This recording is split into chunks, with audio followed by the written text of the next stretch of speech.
जय सिया राम दोस्तों। दशहरे के दिन भगवान श्री रामचंद्र जी ने रावण का वध किया था। इस दिन रावण का दहन भी किया जाता है। प्रत्येक वर्ष रावण का दहन इसलिए किया जाता है ताकि कभी भी बुराई अच्छाई से ना जीत सके, हमेशा सत्य की ही विजय हो। तो ये दर्शाने के लिए हर वर्ष ये सब याद दिलाने के लिए रावण का दहन किया जाता है और इस दिन दशहरा पूजा जाता है। गांव के क्षेत्रों में एकदम ट्रेडिशनल तरीके से दशहरा पूजा जाता है। तो उसके लिए देखिए, किसी भी जगह को साफ़ सुथरा करके वहाँ पर इस प्रकार से लाल मिट्टी से एक चौक बनाया जाता है जिसे दशहरा कहते हैं। कहीं कहीं पर गन्ने का भी पूजन किया जाता है यहाँ पर रख करके, और इसी दिन से गन्ने की जो फसल है यानी कि गुड़ बनना प्रारंभ हो जाता है। तो इस तरीके से देखिए, यहाँ पर मैंने ये गेरू से लाल मिट्टी से लीप लिया है और यहाँ पर हम चौक बनाएंगे। चौक में एक आकृति बनाई जाती है। कहीं पर तो कहा जाता है कि ये भगवान श्री रामचंद्र जी हैं और कहीं पर कहा जाता है कि ये रावण बनाया जाता है। तो ये तो एग्जैक्टली हम नहीं कह सकते हैं कि ये रावण है कि राम है, बट इनके हाथ में जो धनुष और तीर है ना, उससे मैं समझती हूँ कि ये रामचंद्र जी ही हैं। और इस तरीके से अलग अलग तरीके से आप बना सकते हैं, जैसा भी आपको इजी लगे। गेहूं के आटे से या फिर चावल के आटे से आप ये आकृति बना सकते हैं। अगर लाल मिट्टी नहीं है तो आप डायरेक्ट भी बना सकते हैं। तो सुंदर सा चौक बनाया जाता है, इसलिए लाल मिट्टी का, हल्दी का प्रयोग किया जाता है। आप चाहें तो रंगोली कलर्स से भी बना सकते हैं, लेकिन लाल मिट्टी इसमें बहुत ज़्यादा शुभ रहती है। तो ऐसी आकृति बना लें। स्वास्तिक गणेश जी के प्रतिरूप में बनाया जाता है। स्वास्तिक आप बीच में बना लीजिए या फिर साइड में भी बना सकते हैं। उसके बाद में गाय का गोबर लेके इस तरीके से 10 छोटे छोटे उपले जैसे बनाए जाते हैं। बुरकुले बोल सकते हैं इनको, या फिर आप थेपड़ी बोल सकते हैं। 10।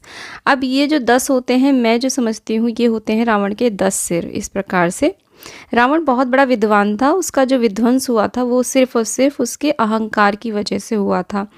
तो इस तरीके से 10 थेपड़ियाँ रखने के बाद में देखिए, हल्दी से भी चौक पूर लेंगे। यहाँ पे नवरात्रों के जो न्योरते होते हैं ना, जो हम ज्वारे उगाते हैं, उनका भी महत्व होता है। उन्हें भी आप पूजा में ज़रूर रखिए। और उसके बाद में थोड़े से फूल रखिए या फिर अक्षत रख करके हम एक दीपक यहाँ पर जला लेते हैं। तो ये जो पूजन है ये घर के पुरुष, मुख्य रूप से पुरुष करते हैं हमारे यहाँ पर, और इस घर के सभी महिलाएं, बच्चे चारों ओर बैठ करके इसका पूजन करते हैं। जैसे गोवर्धन पूजा जाता है ना, सेम उसी तरीके से जल का छींटा दे करके स्नान करा देंगे।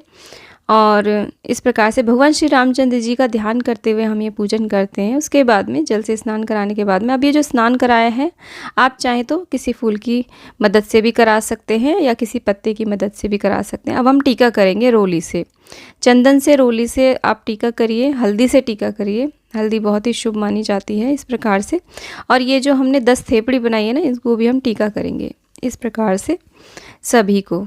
तो ऐसे दशहरा पूजा जाता है। परिवार के सभी सदस्य इस पूजन में सम्मिलित होते हैं और ये जो है ना, ये अब दोपहर के समय इसका पूजन किया जाता है। अभिजीत मुहूर्त में, जो विजय मुहूर्त होता है ना, उसी में ये पूजन किया जाता है। इस प्रकार से सभी को हम टीका करेंगे। जो हमने दीपक की स्थापना करी है उसको भी हम टीका करेंगे। वस्त्र रूपी मौली अर्पित कर देंगे।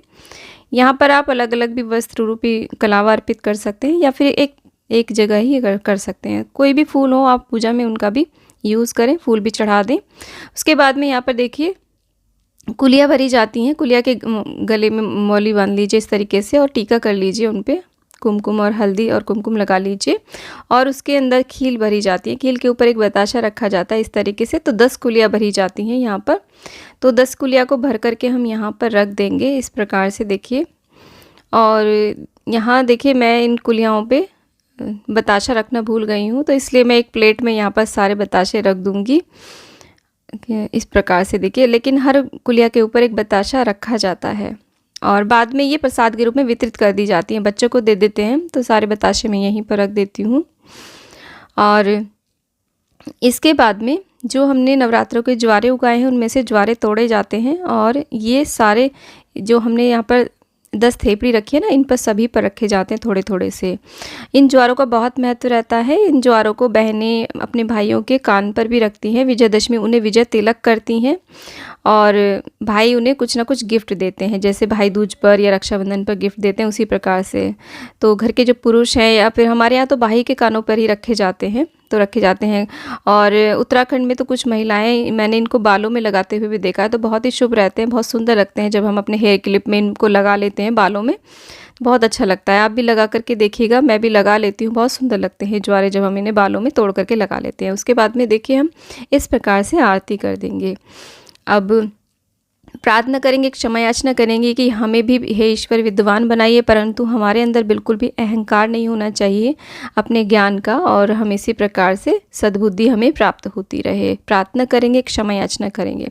अब ये जो कुलिया हमने भरी है इनको तो प्रसाद के स्वरूप में वितरित कर देते हैं, और ये जो थेपड़ी है इनको सुखा देते हैं। थोड़ी देर बाद ही यहाँ से हम चौकी हटा देते हैं, जल के लोटे को सूर्य को अर्घ्य दे देते हैं, और इस प्रकार से यहाँ पर परिक्रमा भी की जाती है। परिक्रमा करके यहाँ पर देखिए, यहाँ पर जब पूजन करते हैं ना तो अपनी बुक्स वगैरह भी रखते हैं, और अस्त्र शस्त्र रख करके भी उनका पूजन किया जाता है। आज के दिन आपका कोई भी वाहन हो उसकी साफ़ सफाई अवश्य रूप से कर लीजिए। और भोग में यहाँ पर मुख्य रूप से खील बताशे का भोग लगाया जाता है, जलेबी का, बूंदी के लड्डू, पंचामृत, दाल भात, रायते का भी भोग लगाया जाता है। थेपड़ी बनाने के लिए यदि आपको गाय का गोबर नहीं मिल पाता है तो इनकी जगह पर आप गेहूं के आटे को गूंथ करके भी थेपड़ी बना सकते हैं, और उन्हें फिर गाय को खिला दीजिए आप, ठीक है। और ये जो थेपड़ियाँ इन्हें सुखा करके जब देव उठनी एकादशी आती है ना तब इन्हें जलाया जाता है। और इस प्रकार से जब यहाँ पर सभी सदस्य बैठते हैं तो देखिए सभी एक दूसरे का तिलक करते हैं, उसे विजय तिलक बोला जाता है। बहनें भाई के कानों पर ज्वारे रखेंगी और सभी को कलावा बांधा जाता है, और सभी अपने अस्त्र शस्त्र, बुक्स, पेन, जो भी हमारे कार्य से संबंधित चीज़ें ना उनका भी यहाँ पर पूजन किया जाता है, उनको टीका किया जाता है, उनको कलावा बांधा जाता है। तो दशहरा एक विजय पर्व होता है, एक उत्साहपूर्वक पर्व होता है, एक वीरता शौर्य से भरा हुआ एक पर्व होता है। तो हमें इसे पूरे परिवार के सहित हर्षोल्लास के साथ मनाना चाहिए।